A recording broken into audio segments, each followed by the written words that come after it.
Yeah, so let me just start again. I just want to make this argument for the necessity to center non-formal education in community college. And this is because non-formal education historically in South Africa had such great value. It was one of the vehicles in the struggle for democracy. And it brought a variety of educational processes, institutions, and structures into existence.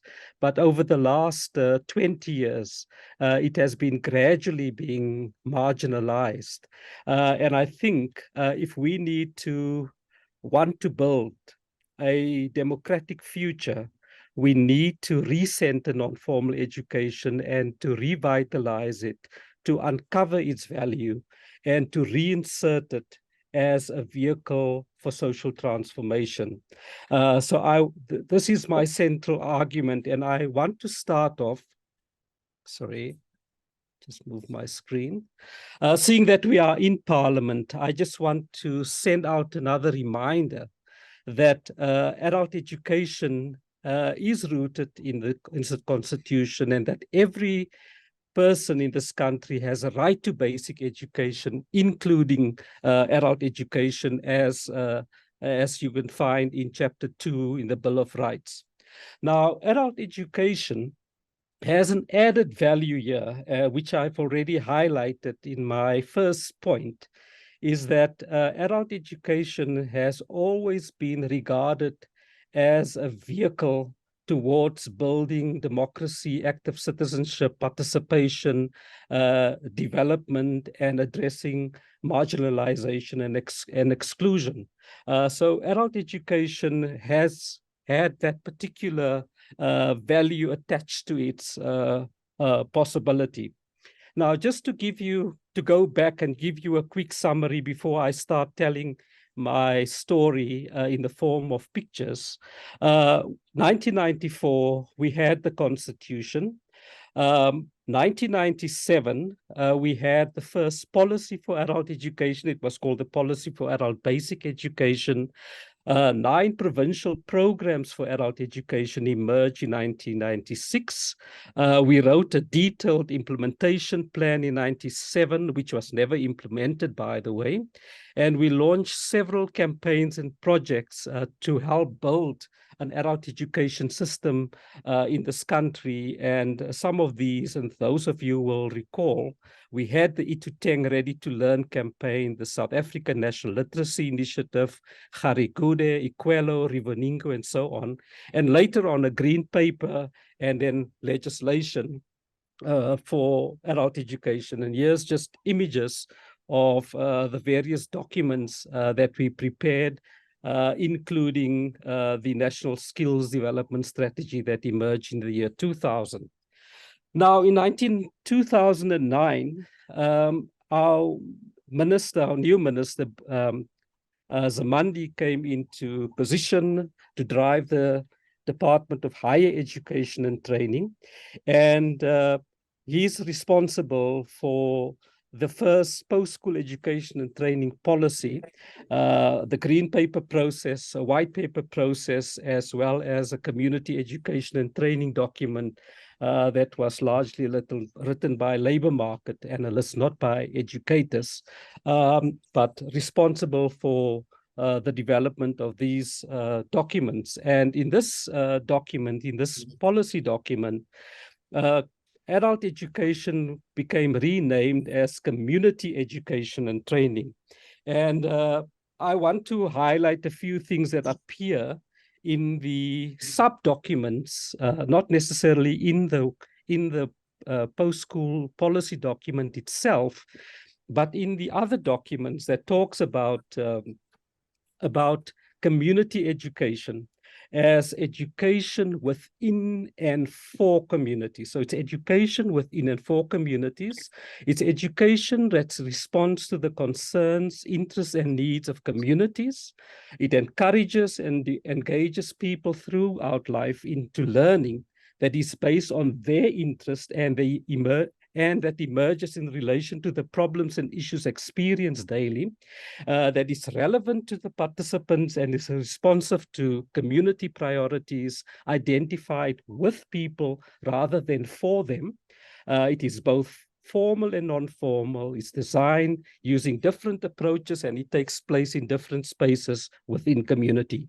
These points appear in the policy documents, not necessarily in the post-school document, but if you go back and you look at the documents leading up to what appears in the post-school policy document, these are written in those documents. Okay. Now, I want to draw your attention to 4 points, statements made about non-formal education, in particular in these policy documents. So the first point is that community colleges have been identified to build on the current offerings of the old public adult learning centers, including vocational skills development programs and non-formal programs. So that's the first one. The second one is that the community colleges should draw on the strengths of the non-formal sector, particularly its community responsiveness and its focus on citizen and social education. The third point it makes is to build on experiences and traditions of community and people's education developed by non-formal, community-based and non-governmental organizations over many decades.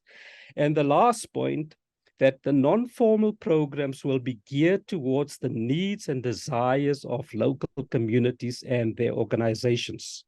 These points that I've just raised are directly taken from the existing policy document. And then the policy document carries on further, and it basically is giving us a few promises here. It says that the National Skills Fund will continue to support non-formal adult basic education through support to public agencies and the many NGOs and non-profit organizations. Secondly, it says that other government departments and donors need to support these non-formal education programs. And then the last point it makes is the expansion, right? So it says we're going to move beyond what is currently available. And at the time, what was available prior to this white paper was what called a GETCA, a General Education Training Certificate, and National Skills Development, National Certificate, Senior Certificate, or these school equivalent certificates. That is what we had during the period between 1999 and 2013 when this particular policy was declared. But now, where are we right now? Where are we? We are at a place where we are offering, this is now 10 years post the post-school education policy. What we are offering adults and youth in our communities are these school-based programs, the GETCA and the National Skills Certificate and its equivalent, and some skills programs that have been added, and they are now called non-formal education programs. Or sometimes they just call them skills programs, but they are non-formal education, right? And the second point I want to make here is that adult education, just like schooling and TVET, are framed within this new hegemony of human capital theory that basically says, get an education, get more skills, more skills will lead you into a job, and once we all have jobs, we will deal with the issues of poverty, inequality in our society, right? Which we know is a myth. But if you can see what I'm trying to show you here is that there's actually been no shift whatsoever since about the year 2000. We are still stuck in exactly the same place where we were about 15 years, it's now almost 20 years ago.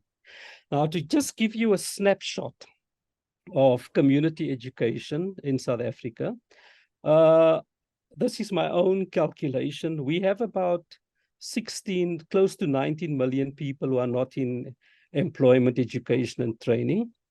What happens in our country is we somehow have this blinded vision. When we talk about people who are not in education and training, we look at age brackets 15 to 24 and 25 to 34. Then we forget somehow that there are people who live in this country who are older than 34. And those people are often excluded from this discussion around the not in education, employment, and training, right? But here are the statistics. Community education gets 2% of the PSET budget. In 1999, the budget was 1%. It is now 2%.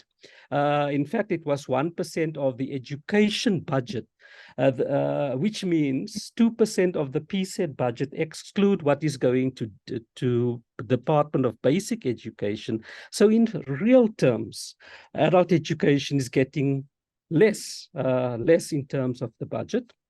There are 1,791 centers in the country. We have an enrollment of nationally about 191,000 people, and I'm exaggerating this figure. It's over what is the real number that's registered. And the majority of these enrollments are basically young people who are trying to get a matric equivalent, a national senior certificate. Very few people, the number of people who have enrolled in the lower levels of basic education, that number has declined significantly. So has the number of lecturers in the sector is down to 12,000. About 10 years ago, that figure was over 20,000. And now the dropout rate in these programs are actually quite high, and the throughput rates are poor, right? So in real terms, the state-offered community education that we see is in decline, right? So going back, just a reminder, non-formal education in this country throughout the history of education in South Africa has played a fundamental role, especially the more progressive and radical tradition of adult education that was provided by social movements, organizations like the Black Consciousness Movement.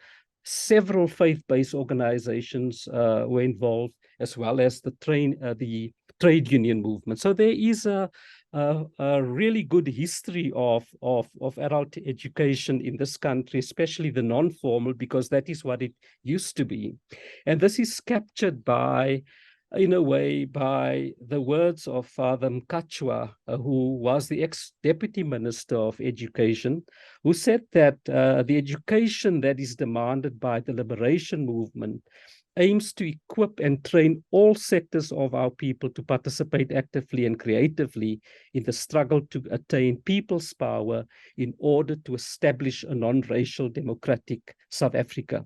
And I think his words remain of value. It is still what needs to be pursued if we want to move our country into a real, deep, and substantive democratic state. Now, what is this non-formal education? Now, basically, the way we understand non-formal education is that it's usually education associated with training, education, and so on, offered outside the formal education system.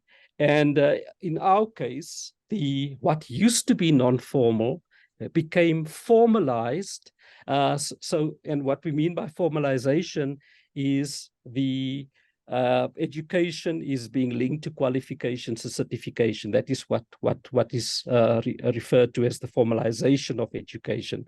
Yet we know that non-formal education now can be seen and has always been seen as complementary and also sometimes as alternative to formal education in the ways that it is conceptualized, organized, and how it is offered.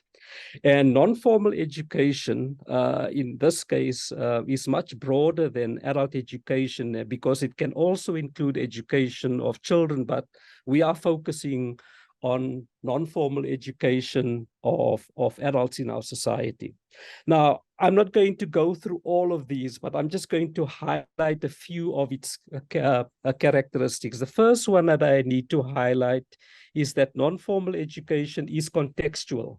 So it even in a country like ours, non-formal education in the Western Cape in a community could look very different from non-formal education in a rural community in the Eastern Cape. So it is always contextual because it is informed by the issues that communities in that geographical space need to or want to address through the education, right? So it is contextual. It is always open to everyone. We're not looking for certificates to come into the program, so it does not really worry about the age. It's culturally sensitive and so on. It's available in different forms during our entire life. It recognizes that learners have experiences, they are creators of knowledge, they are bearers of knowledge. So you take into consideration the knowledge that people actually have constructed through their life experiences. The curriculum design is always responsive to the needs and interests of the participants. And we use a variety of different methods in order to facilitate the learning processes. So these are some of the very common characteristics of non-formal education. Now, I want to go to the research that we have been conducting over the last 10, 15 years. Some of the research took place in across the entire country. We did a snapshot research. We did extensive community interviews with various people across the country. The only province for some reason that we've missed was the Free State, but I don't think that really matters. I think the point is that there are several lessons that we can draw from the research. And I want to use this diagram, which is these photographs, these images that you see on the right-hand side are actually real images. They unfortunately have now been taken down, but they are up on the side of the road, just outside Edutwa, on the way to Mtata. And there are actually 3 boards.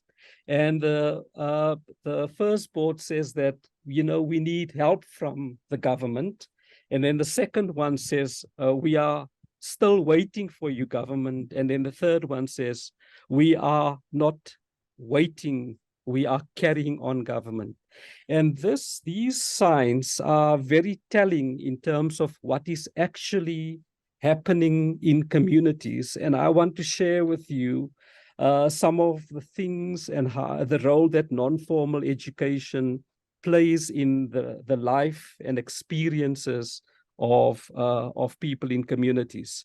So here is an example of adults of different ages involved in food systems. So they grow in gardens, and this may appear simply as people working in gardens and planting seedlings and so on.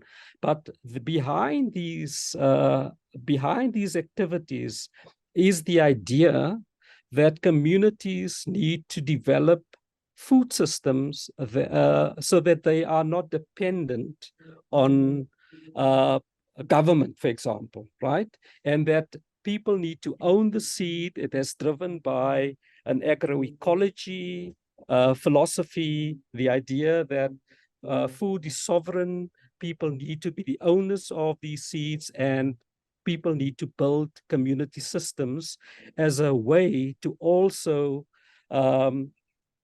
become independent from soup kitchens and that sort of thing, which are basically not sustainable. That's basically the point. So people are looking at much longer term a much longer, taking a longer term around food and hunger, for example. And the argument here is that community education and training centers could play a vital role in providing the educational response to help people understand, use the knowledge, indigenous knowledge systems of people who know how to do food systems, to use that knowledge to build food systems. Just one example. A second example is the idea of, sorry, let me just go back. Is the idea of renewable energy systems, people learning about how can you build these panels and how electricity work and how people can become involved in building their own energy systems in relation to what happens very often when communities experience cold weather, making fires and so on. And as an alternative to this is a people involved in trying to understand how to use alternative sources of energy and how to be the creators of these systems within their communities. Here's another example of groups of people involved in understanding how buying and savings clubs are working. So here are images of people going through a process of understanding buying and savings clubs.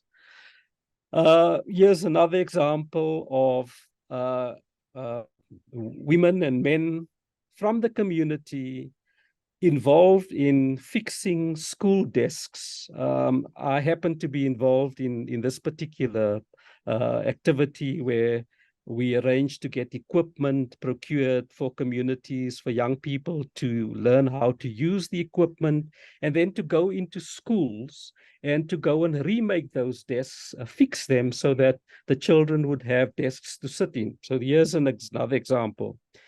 Here's an example of TVET college students who were involved in building a community center.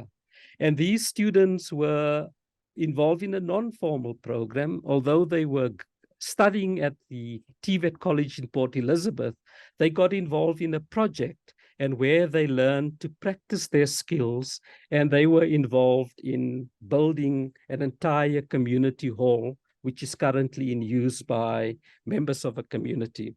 This is the same group of students who are using the TVET college facilities, which we managed to organize so that they would have access to the equipment and to then use the equipment in order to build the materials for their roofs and so on, right? There are also other examples of how young people would just come together to try and understand issues within their community. So here's an image of young people getting together. And I think in this case, the discussion was to understand exactly the unemployment issue that young people face in communities. So these students, these young people, most of them haven't completed the matric certificate, but they got together and they were sourcing literature to read, to understand, and to engage with each other to understand better the issue of unemployment and the relationship between the triad, unemployment, poverty, and inequality. This is a more recent activity. Groups of young people, these are TVET college graduates, couldn't find work, and they got involved in a non-formal program to understand how cooperatives work, how the solidarity economy works.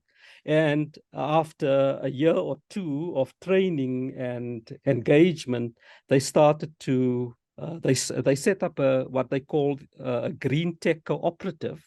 And here are just images of them fixing toilets, ablutionary facilities at the school.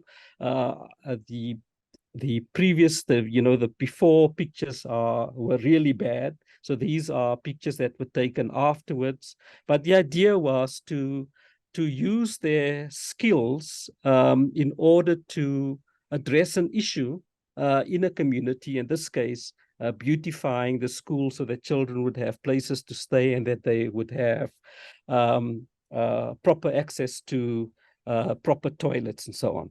So I'm going to start concluding now. So I want to make 6 points here about non-formal education and community colleges. And the first point I want to make, taking these examples that I've just shared you, which are all real examples, I want to make the first point to say that community colleges as public institutions need to be accountable to communities and ensure that they respond to the needs of communities, because that's what the policy is saying.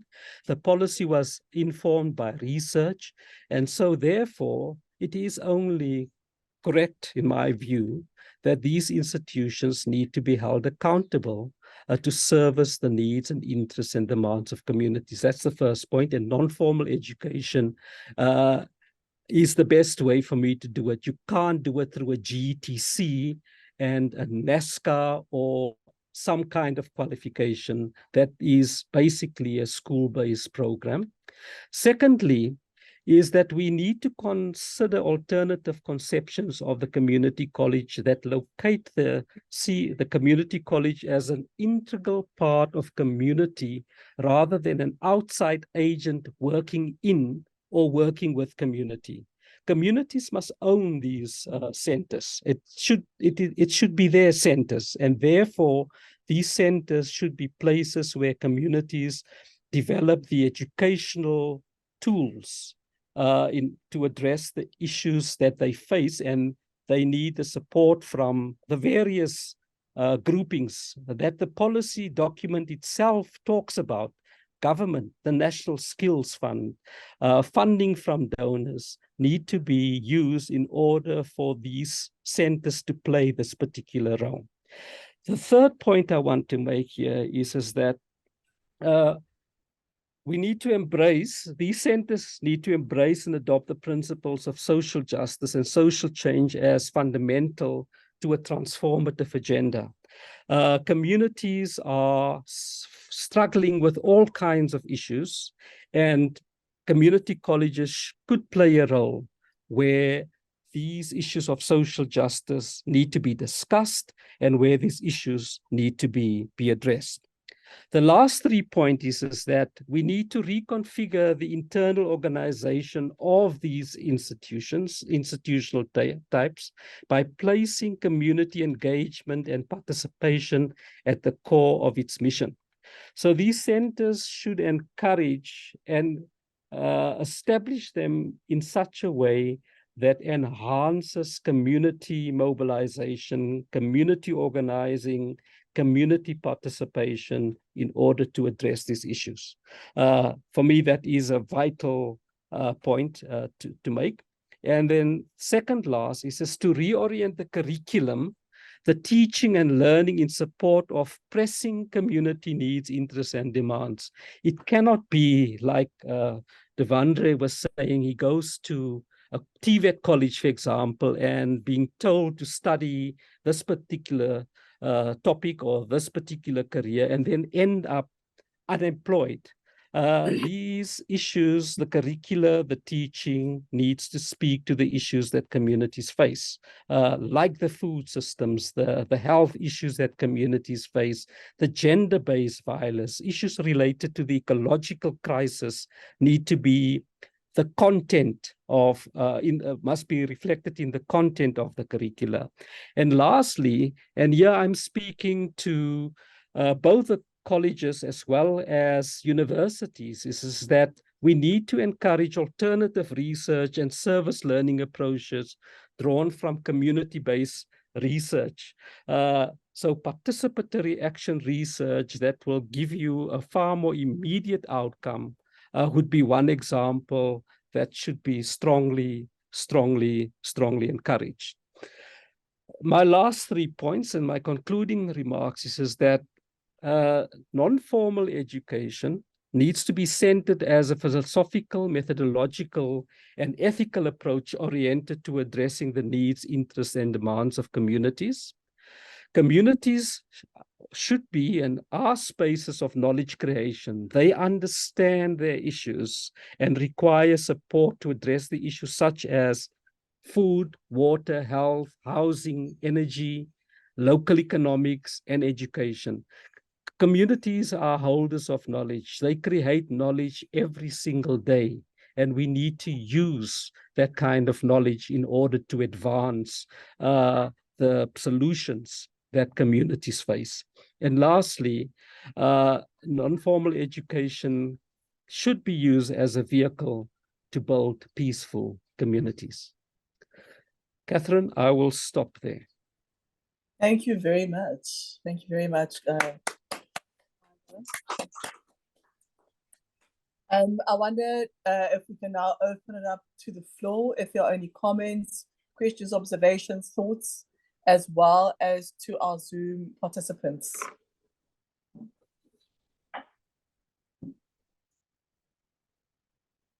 Sorry, at the back there, go ahead, please do speak.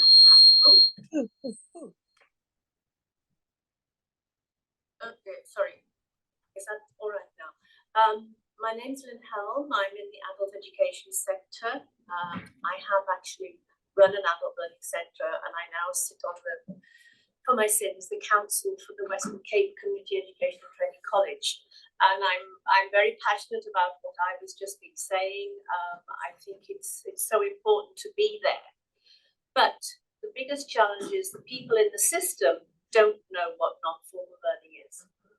You know, for instance, on our college council, most of the people, no insults here, Helga, are TVET. They're TVET people, they're CETA people, they're people who've got no experience of adult or community learning. And I really struggle to try and raise these issues and bring this into the system. Apart from the fact that we are totally under-resourced, and I get so mad when people from the DHET say, "Oh, you're such a failure in yours." What do they expect? We most of our centres are in schools where they have all kinds of limitations on what can be done. They struggle because they're perhaps only allowed to use them in the afternoons or the evenings, and there's no safety, there's no security. I know that's obviously again linked to the community, but I do feel personally that the whole education system needs to be turned inside out. And I know I sound very English and I'm very white, but I think we have inherited this awful colonial system from the 1700s or whenever we had the Industrial Revolution over there. And nothing's really changed. We do the same kinds of subjects. We operate in the same ways. And I mean, I don't know how we do it, maybe not in my lifetime, but we've got to make a start on turning it around. So that, because the other issue linked to that is that my experience is that people within education teach the way they find it very difficult to be innovative. They are bureaucratic, the system is bureaucratic. Nobody will ask a question. Oh, heaven forbid, you know, we might lose our career or we might get chucked out or whatever. So, you know, when we talk about how we all work together to do something about this, I really do feel we all need to work to challenge the status quo and change it. Thank you. Thank you. Thank you. Ivor, can I just check that you heard that? Sorry, I just want a minute to see if Ivor got that. Yes, I got that. Yes, I've got that. Ivor, let me just hand over to Mara and then we'll come back to you, if that's all right. Okay. Go for it, Mara. They actually stopping me from speaking. Hi, Ivor. We have been doing this. Don't smile at me. We are doing this for ages, ages and ages. But I think if we speak about the community, firstly, I am in the community learning centers, but as Linda said, the people's bureaucracy, and then also that most those lecturers that is in the system doesn't have a clue what is NFP. That's number one. Number two, I said earlier that within the community, lecturers do not live in the community because they live in this lovely different places. I wish I can live in a house, right? So, yeah, I live in a lounge and there's nothing wrong with that. So, so they have no clue whatsoever what is happening within a community. This morning or the day before, now there's a taxis going up and down and delivering the students and whatever. So I was looking at that stuff. I was like, hi ma'am, I didn't know you. And it was what we call the sliding door operator. Yeah, the sliding operator. He doesn't know me from Adam. I don't know him. But because I'm busy within the community, that people will say, no, but there she's going, or whatever. But the fact remains is that I don't know how within the system that we are currently in, with the HET and the CET sector, which is in disarray. So I don't know how we are going to convince, it's going to take a lot to convince people to do it where it is the benefit for the community.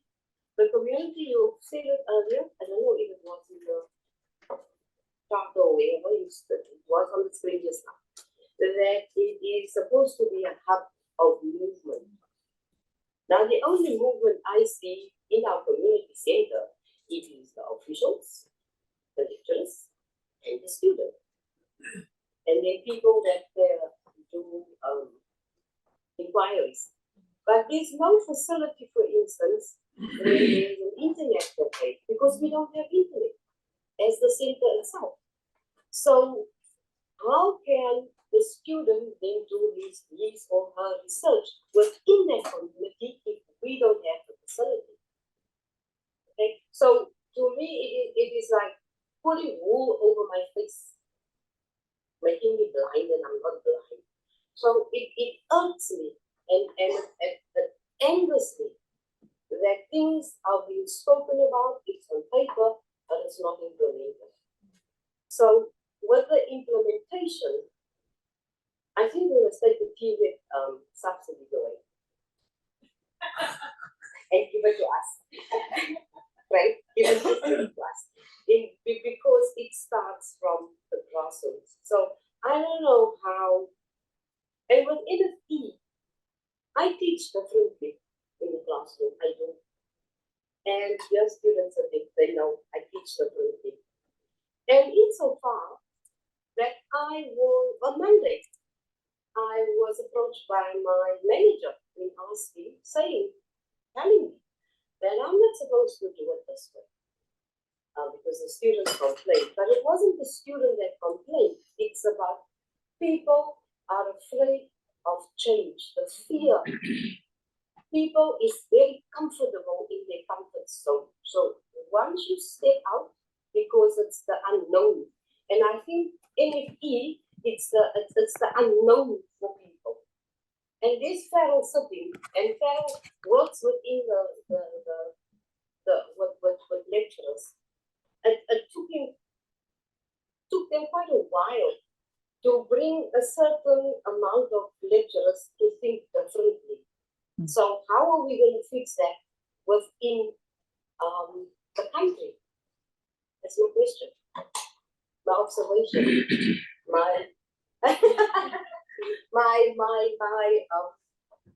Yeah.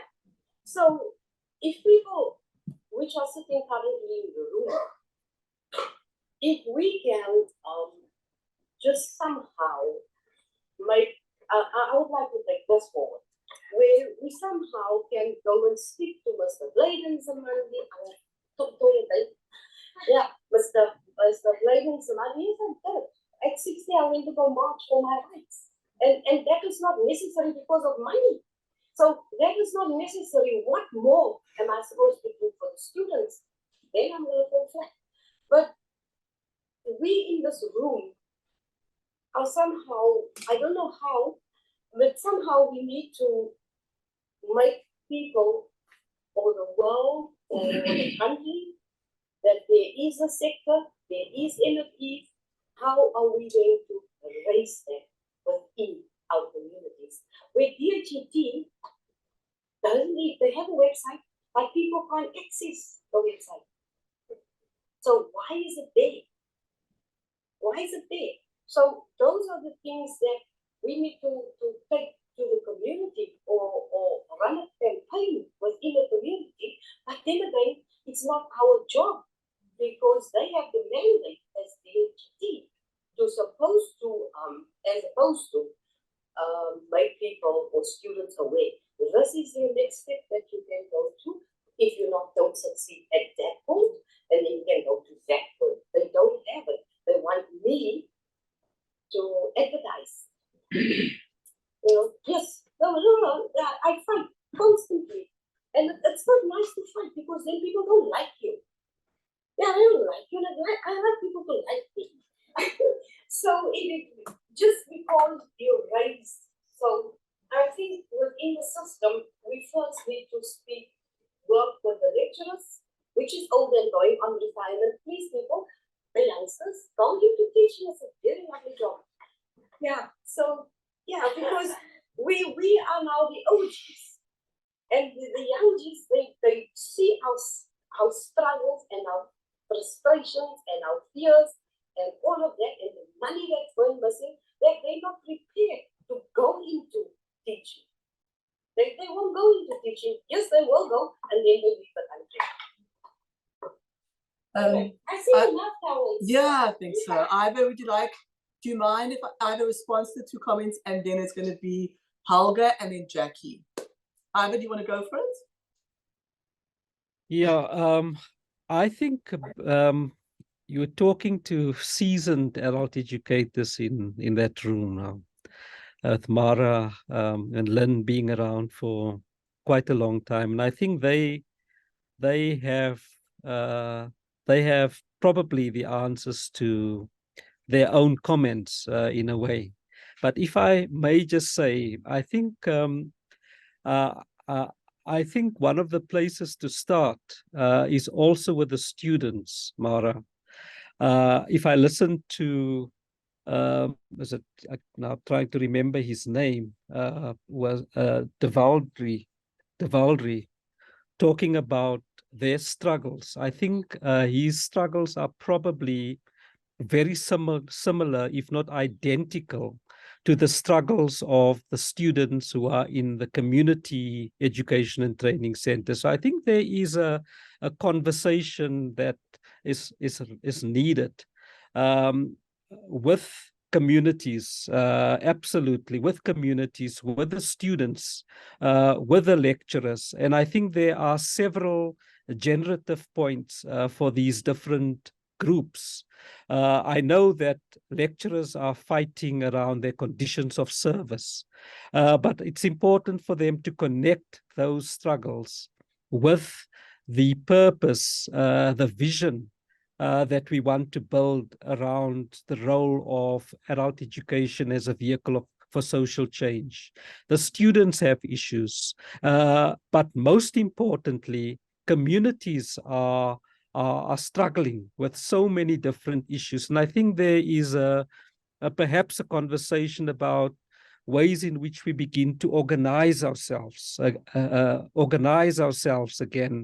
to build power from the ground up. I don't think lecturers fighting for their salaries and so on they need the support of communities. Communities need to back them up, need to toy with them if it needs to come to that. But there has to be a common purpose around which that struggle need to be built. And I think there's hope. I'm not hopeless here in this case. I think there's in communities, if you go into communities now where community education and training centers exist, you will find that members of communities are busy with all sorts of things that can be enhanced through an educational response. And I think it is another tactic and a strategy that needs to be used by adult educators and to build connections with these non-governmental organizations, the social movements, the community-based organizations that are present in communities, and to start to connect with those, because many of them could potentially provide support to an issue that can be addressed via through educational means, whether it is food. You never hear people working in communities dealing with food systems. They don't talk about themselves as adult educators, but they are, in most cases, young people or adults, whether it's people trying to build a cooperative, whether there's healthcare related issues that are being addressed. These are issues that communities face, but it is by people who are not necessarily referring to themselves as adult educators. So I think we've got to think strategically how we build power by building networks that can support the establishment of community education programs that do actually bring about change. But I think you have so many years of experience. You're on the ground, and I think you probably know much better than I do in terms of how these issues can be addressed. Just one point around Lynn's question or comment around, these people in positions of power.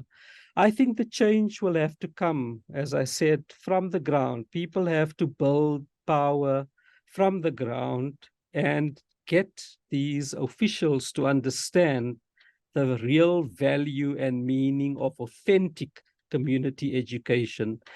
We have a history of how that happened recorded since 1921. With the night school movement, the work of the Black consciousness movement. We've got to go and revisit some of those tactics that people were using in order to advance social change in our country. Okay, thank you, Jackie. Next question. Sorry, Jackie. Helga, and then Jackie. Thank you, Ivor. I always learn so much. Microphone. When you present. Oh, because he's on Zoom. Thank you, Ivor. I always learn so much when I listen to you speak. And this comment question is maybe not only for you, but for the community college people that are also in the room. And I've been thinking about this. How do we de-siloize this space?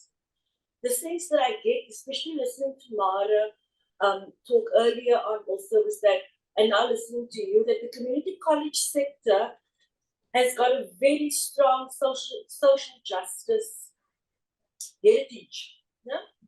I mean, I proudly proclaim that my own parents are both night school graduates. When I was a child, I'm 50 odd, so that was way back. So the night school tradition, but also the tradition of older people going back to school is firmly established already. But there's a very strong social justice component to community college. TVET colleges have a strong connection to the world of work, the labor market, and the economy.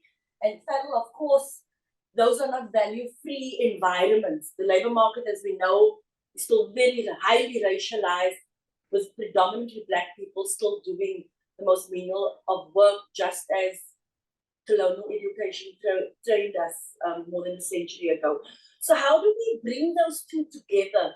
Not as saying we must take money away from TVET. I'm just going to give you a stink eye there. But the fact that these environments exist, we have to begin to think of coexisting. I'd like to hear what your view is on that, Ivor.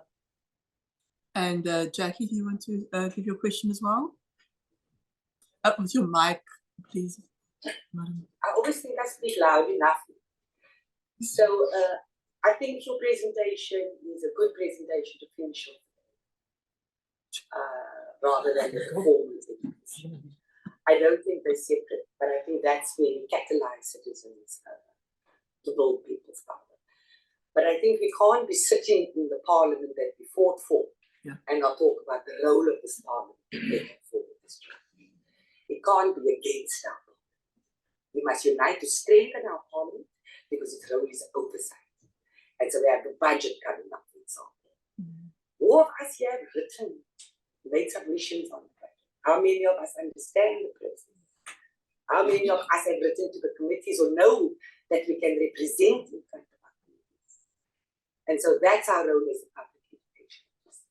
And so irrespective of where and which spaces we inhabit, it can't be IVOR or CLC of Executive no Start because it's And so these are important conversations. And so how do we unite after this conversation to look at how we take forward this program of action? Because I agree, it is about building people's power, but the power is there.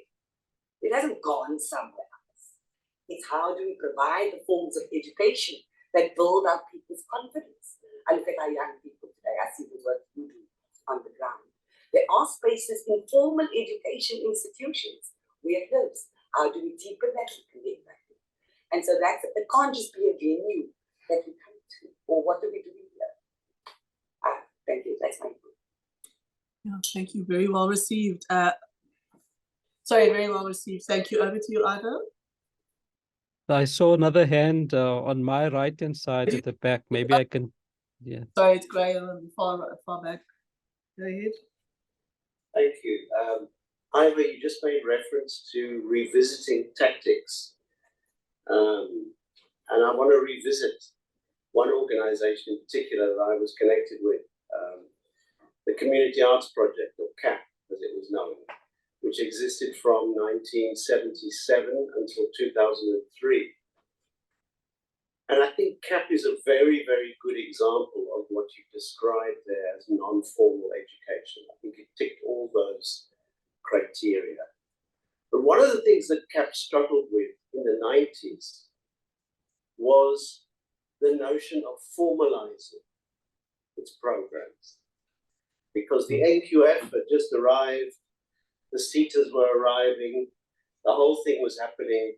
And CAP, as an organization which had a long history of non-formal education, thought it had no option but to formalize, took on board the NQF, etc., etc., etc. With hindsight, and hindsight's a wonderful thing, I think that was a mistake. I think CAP should have kept maybe to its original ideas around non-formal education. And remember, CAP had a slogan, each one teach one. Mm-hmm. That really, for me, embodies the notion of peer education, which I think was a critical part of the CAP legacy. So that's one sort of just a point I'm raising about formalization can be a poisoned chalice. The second point I want to make is, and this is more a question to you. I like what you said about community education being rooted within communities and community spaces. But have you thought about some of the risk elements there? And the one that comes most to my mind is the issue of governance. Because I've got personal experience in the arts sector, in the community arts sector, of community venues, community organizations, in a sense being captured by small interest groups, sometimes quite gangsterish in their methods, sometimes just purely business or profit or financially motivated. So what is your thinking around the governance of these community-based institutions? Thank you. Are Okay, there shall any I? other? So there's one more hand. Go ahead. Madam, please go ahead. If you can switch on your mic. This should be the last one. igama lam ndinguVeronica Ngomezulu, ndihlala eHartbeyi. Ndinento ezininzi endingakwazi uba ndithethe, zininzi nakwinto global warming bendingakwazi uthetha. Bendifunda ngo-2019 nango-2018 nango-2020 nango-2021 bendikwi-night school okokuqala. Nam ndibona uba ndingaka ndafuna uba ndifunde okokuqala. Ndifumane abantu abangakhange baye esikolweni abancinci nabangafundanga bagqiba. Abanye bayafuna ukubhala, abakwazi nokubhala igama eli labo. And then again, ngexesha sifundayo, abantu abebesifundisa okokuqala.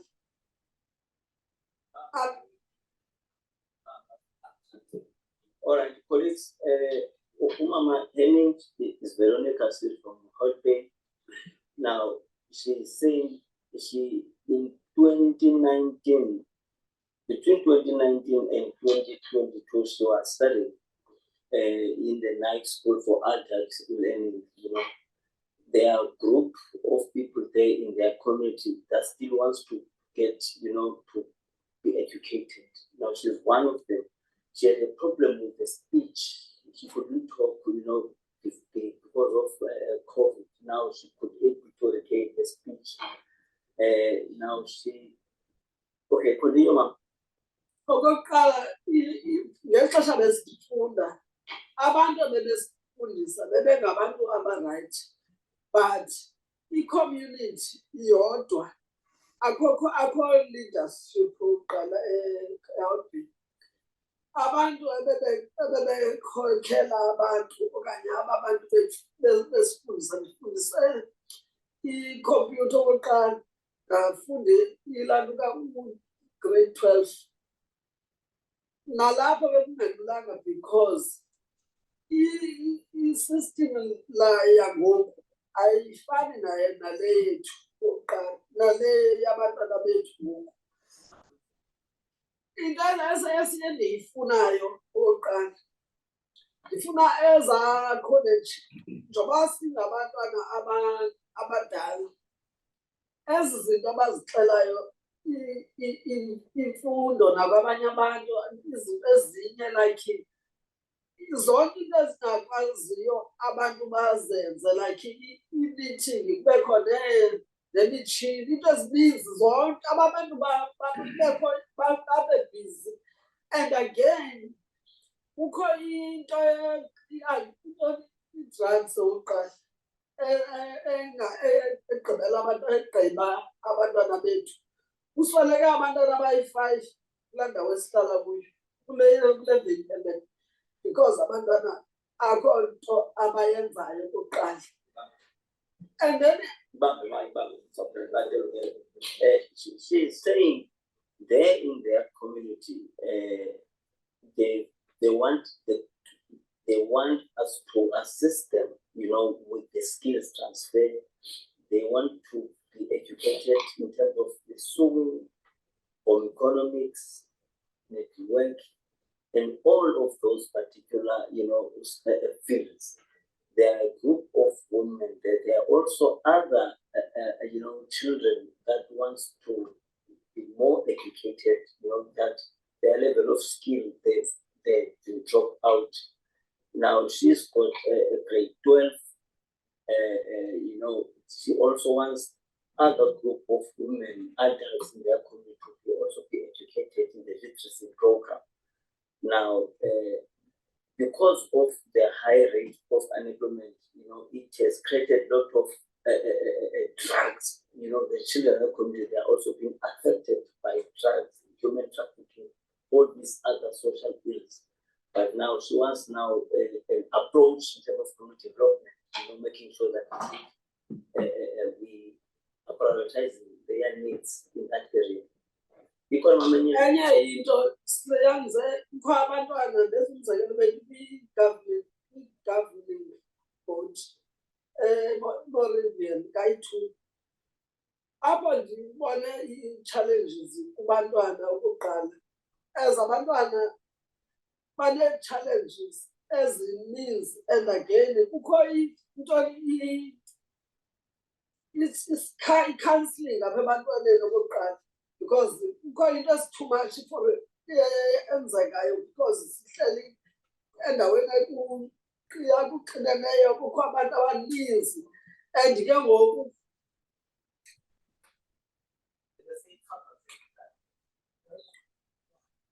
and then again ndinezinto ezingaphaya sithe senze kwikholeji yeMontessori apho sifuna mhlawumbi abantu bakwazi ukuba bafunde because ikhona into yoba abantu bafunde ngendlela eyiyo like apha kwi-education ayikho isiXhosa Colleagues, the emphasis here is basically in terms of the language, the mother tongue language is also, she wants that, the coastal language was most of them in that country they speak that if we can also emphasize on that.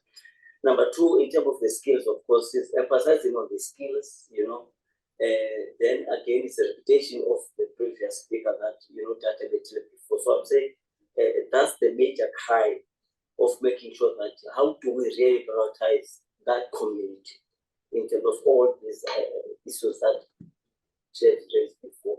And then kukho abantwana abaninzi Young children also. abangekho educated oomama babo akho nje because akho nto bayenzayo. Yeah, basically, they're also, young adults, with children that they don't look after their children. Most in the communities, there are always those kinds of young adults not taking care of their kids. That's the social ill. It results to a number of challenges generally in our communities. Thank you very much, colleagues. And then we'll discuss this after the session. Thank you very much. Ivor, do you want to just say something in closing? Yes, just to say to Helga that I think, adult education has always included both literacy, basic education, technical education. It's always been defined that way. But I think what has happened is that there's been a division created by economic interest, so that technical vocational education has been captured in a way because of its economic potential. Community education, literacy has become more ornamental. It does not produce an economic value. And I think this is where the problem is. And people are looking at technical vocational education as something that is going to contribute to economic development. And so that has been privileged. And we mustn't ignore the role that big political organizations, economic organizations have played in capturing a component of the adult education system in order for it to be seen as something that will grow the economy. Unfortunately, community education hasn't got that value. And I think there is reason for us to start looking at bringing these two particular sectors together in a meaningful way. So I think the idea of community education being more ornamental is short-sighted. I think community education has enormous value to deal with the consequences of not that can be created as a result of not providing that form of education. So it is a valuable discussion, and you can see how vocational education has strong connections with community. It does not have to be narrowly defined in the interest of the needs of a business or an industry. It has to be vocational education for community development. So I think that conversation is something that we have created, and we've got this publication that speaks to that in some way. So absolutely important to bring the conversations together between these two subsectors. In terms of the capturing of focus areas around the arts, for example, I think for me, the important thing here is I quite like the idea of the values and principles that cooperatives use when they work, so that whatever happens within a community around non-formal education, that it is based and driven by a set of cooperative, collaborative principles, and that whoever participates in that program needs to abide by those principles, so that you avoid, as best possible, being captured by a particular group of people. And then just to Mama's comments and questions, I think we should just allow community education to be available to whatever it is that people who want to learn. It needs to be created, and people just needs to understand that they shouldn't be fooled by the idea that somehow community education is going to get them into jobs, but they need to be encouraged to learn whatever they want, and we need to make sure that those things are available to people in their community. If there's a need, if there's an interest, if there's a demand, community education colleges need to respond to that. Okay. Thank you very much.